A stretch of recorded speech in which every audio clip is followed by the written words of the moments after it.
नमस्कार दोस्तों, मैं हूं पंकज उपाध्याय। आप देख रहे हैं राष्ट्रीय हिंदी मासिक पत्रिका अनंत वक्ता का यूट्यूब चैनल। भास्कर सिंह जी के साथ हुए इंटरव्यू को आप राम राज्य प्रशासन के ऑफिशियल यूट्यूब चैनल पर देख सकते हैं। साथ ही साथ अनंत वक्ता से संवाद में आज राम राज्य प्रशासक भास्कर सिंह से भेंट। स्वागत है आपका।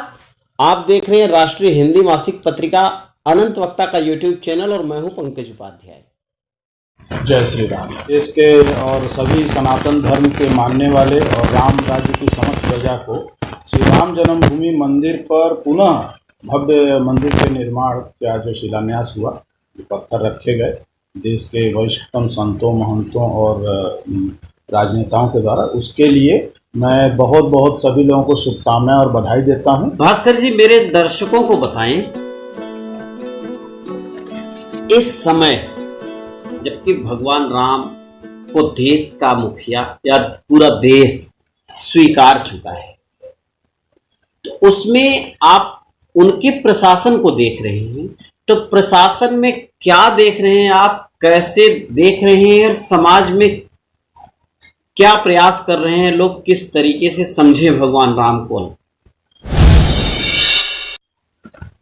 सबसे पहले जो आपने बोला कि देश के लोग, वास्तव में केवल हम देश को लेकर के राम को नहीं सीमित कर सकते हैं। राम की सीमाएं सभी सीमाओं से परे हैं। जहां एक ओर भक्तों के लिए राम भगवान हैं, वहीं दूसरी ओर भगवान के अतिरिक्त उनको राजा का भी पदवी प्राप्त है और वह प्रजा के लिए राजा है। तो ऐसे राजा को जिनके राज्य में कहीं कोई दुख नहीं, कहीं कोई रोग नहीं, कहीं कोई अकाल नहीं, कहीं कोई बाढ़ नहीं, भूकंप नहीं, महामारी नहीं, तो ऐसे राज्य व्यवस्था के जो राजा हैं, उन राजा की बात उनको हम सीमाओं में न तो बांधते हैं और न वो सीमाओं में बंधे हैं।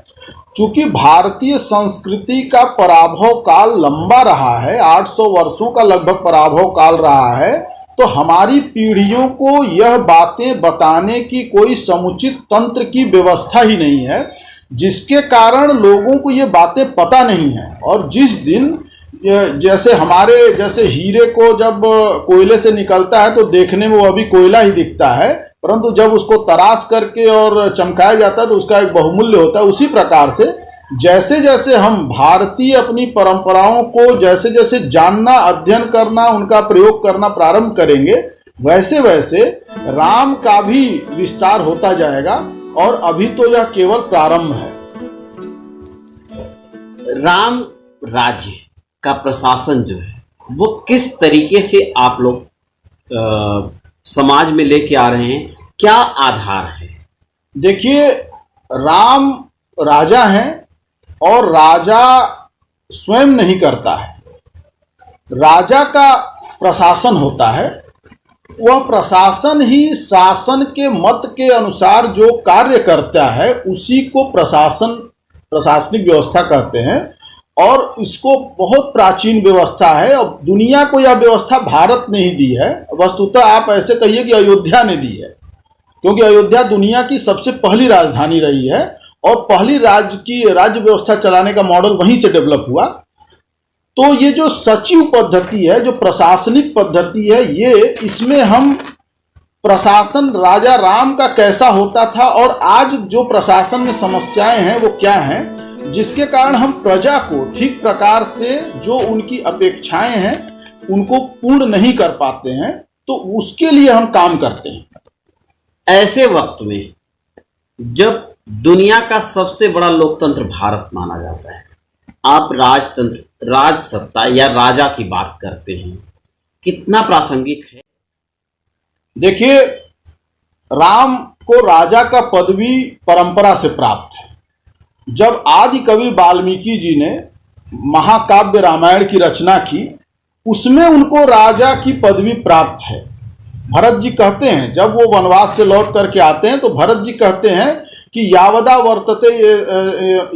वर्तते यावती च वसुंधरा तावत त्वमिश्च लोके स्वामी मनुवर्तये, कि आप जब तक यह धरती पर नक्षत्र मंडल जब तक दिखता है और जब तक धरती पर जीवन प्रणाली है, तब तक के लिए आप राजा बने रहें।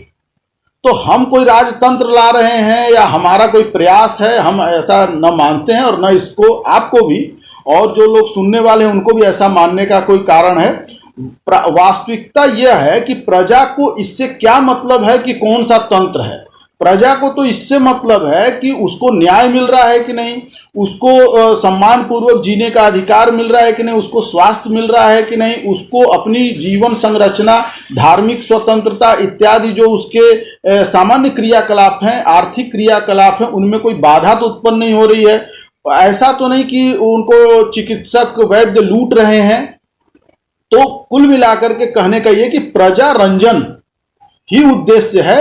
यह चाहे राजा करता हो या प्रजा के द्वारा चुने हुए प्रतिनिधि करते हो या कोई भी करता हो, इससे या आप करिए या मैं करूं या कोई तीसरा करे, यह महत्वपूर्ण नहीं है। महत्वपूर्ण यह है कि राम को राजा की पदवी परंपरा से प्राप्त है और हम उनके राज्य शासन के संचालन की, हम राम राज्य स्थापना की बात नहीं करते हैं, क्योंकि स्थापना करने का पुरुषार्थ राजा राम जी ने स्वयं करके और मानदंड स्थापित करके और यहाँ से वो प्रयाण करके हनुमान जी को सारी जिम्मेदारी दे करके जा चुके हैं। हम आप केवल एक छोटे घटक के रूप में उस संचालन व्यवस्था के लिए कार्यरत।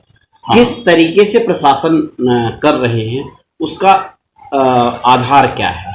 देखिए, राम राज्य प्रशासन मुख्य रूप से जो मुख्य अंगों में हमने इसको विभक्त किया है। ऐसे कुल मिला के 9 अंग हैं, लेकिन कुछ महत्वपूर्ण अंगों का मैं यहाँ पे चर्चा करूंगा। उसमें जो सबसे महत्वपूर्ण अंग है वह है रामायण। रामायण दुनिया की एकमात्र ऐसी इतिहास है, ऐसी गाथा है जो दुनिया में सभी जगह सभी भाषाओं में 1000 प्रकार के लगभग रामायण मिलते हैं। अपनी भाषा, अपनी क्षेत्र, अपने स्थानीय व्यवस्था के अनुसार, मान्यता के अनुसार उनकी रचनाएं हुई हैं। दुनिया में इतनी अधिक किसी भी इतिहास का जो है संस्मरण आपको नहीं मिलेंगे। वाल्मीकि जी के रामायण को हम आधार मान करके और ये समस्त कार्य प्रणाली को हम आगे बढ़ाते हैं।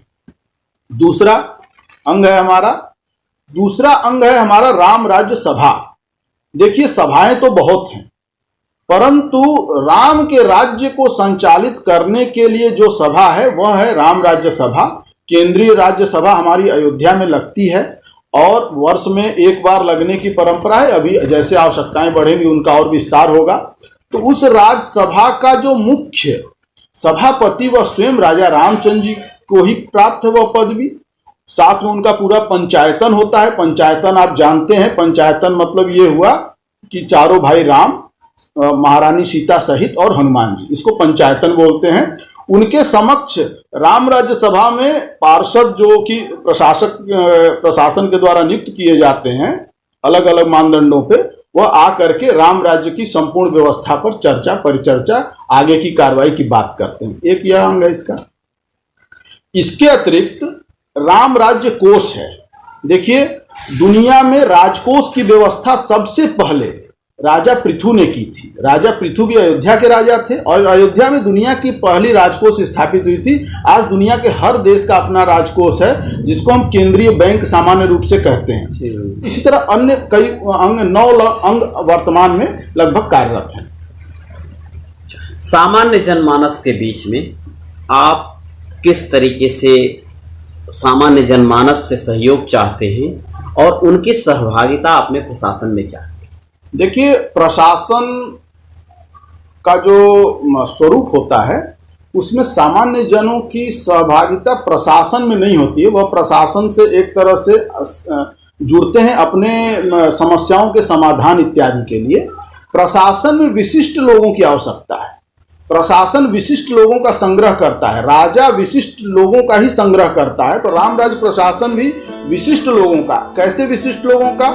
ऐसे विशिष्ट लोग जो राम के राज्य को संचालित करने के लिए अपनी कार्य क्षमता को उसी के अनुसार प्रस्तुत करते हों। राम राज्य प्रशासन का मकसद क्या किसी को रोजगार देना है? देखिए, आपने बहुत अच्छा प्रश्न पूछा है। इस प्रश्न को मैं थोड़ा सा दूसरे तरीके से आपको बताना चाहता हूं। वास्तव में धर्म, अर्थ, काम, मोक्ष, यह 4 पुरुषार्थ कहे गए हैं। धर्म की संज्ञा स्वयं राजा को प्राप्त है। राजा ही धर्म का स्रोत होता है, संस्थापक होता है, राजा ही धर्म होता है, आप ऐसे मान तो राम ही यहाँ पे धर्म है, राम को ही सत्य की भी संज्ञा प्राप्त है, ये आप जानते हैं। परंतु राज्य क्या होता है? अर्थ को ही राज्य कहा जाता है। प्राचीन अर्थशास्त्र से लेकर के वाल्मीकि जी के रामायण से लेकर के कौटिल्य के अर्थशास्त्र तक आप उठा करके देख लीजिए, और सबसे पहले अयोध्या के ही राजा पृथु ने अर्थ की उत्पत्ति की, प्रकृति के दोहन के सिद्धांत बताए।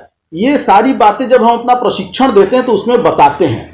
और जहां अर्थ है वहां अनर्थ नहीं हो सकता है, और जिसके पास रोजगार नहीं है आप ये मान करके चलिए वह आपके राज्य के अर्थ को खा जाएगा, और क्योंकि वह अनर्थकारी, अगर वो बिना मतलब का कोई व्यक्ति है जिसका कोई आर्थिक गतिविधि नहीं है, तो वो आपके राज्य के लिए, जिस प्रकार आज जो है भारतीय वर्तमान व्यवस्था को आतंकवादियों से खतरा है, आप एक बेरोजगार को एक सोया हुआ आतंकवादी ही समझिए जो कि सूक्ष्म तरीके से आपको खा रहा है, आपको पता भी नहीं चल रहा है। तो यह राज्य का प्रथम और सबसे प्राथमिक कर्तव्य है कि वह किसी भी व्यक्ति को ऐसा निठल्ला न बैठने दे। चाणक्य ने तो यहां तक व्यवस्था की थी कि अगर कोई जवानी में भरी जो आर्थिक आयु होती है, देखिए हर व्यक्ति की एक आर्थिक आयु होती है, जब बालक बालिका 15-16 वर्ष का हो जाता है तब से लेकर के और जब तक कि वो वृद्धता को या किसी और इस तरह की चीज को प्राप्त न हो जाए कि वह कार्य करने लायक न रहे,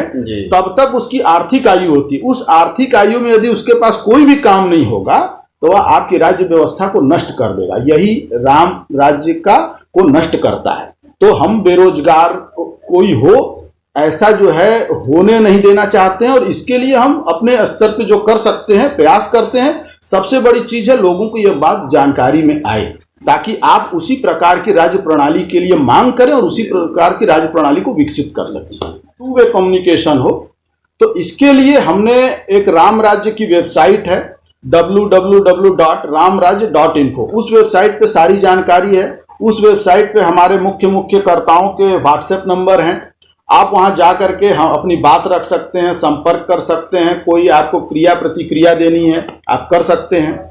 इसके अलावा हम एक अपना एप्लीकेशन जो है एंड्रॉयड एप्लीकेशन भी चलाते हैं, जिसमें आपको लिख करके और फोटो के रूप में संदेश जो है देने का अधिकार है, और आप उसको लोगों तक भेज भी सकते हैं। उसको भी आप राम राज्य नाम से डाउनलोड करेंगे तो हमारा वेबसाइट लिखा हुआ लोगो आता है, और उसको आप प्ले स्टोर से डाउनलोड करके और हमसे जुड़ सकते हैं। और इस कार्य में आपको लगता है आप योगदान दे सकते हैं, आपके अंदर कुछ विशिष्ट चीज है और राम आपको खुद ही प्रेरित कर रहे हैं, तो आप निश्चित हमसे जुड़ सकते हैं। ये हमारे पास वर्तमान समय में माध्यम उपलब्ध है। रामायण में एक जगह वर्णन आता है कि राम जी पूरे विश्व में सीता जी का खोज कराते हैं।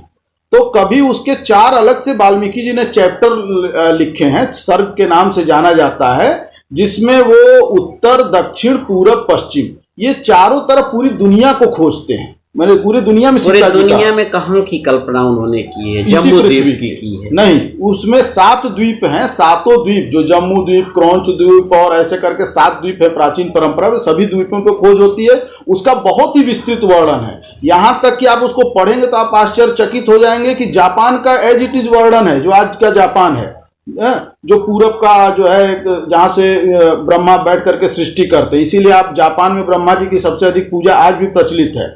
तो कहने का मतलब कि हम विश्वव्यापी समय हमेशा से थे, काल के किसी कारण से जो है काल के अभाव माने काल के प्रभाव में हम जो है थोड़ा सा संकुचित हो गए हैं, परंतु हम वैश्विक ही हैं और वैश्विक ही हम कार्य करेंगे। अनंत वक्ता मीडिया के साथ आपका बात करने के लिए बहुत बहुत धन्यवाद। मैं बहुत बहुत आभारी हूं कि अनंत वक्ता जो ये मीडिया का एक व्यापक प्लेटफॉर्म है, इसका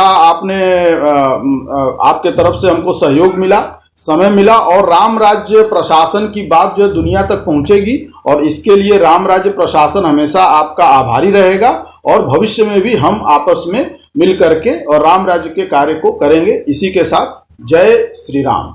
मिलेंगे किसी नई शख्सियत के साथ, तब तक बने रहिए अनंत।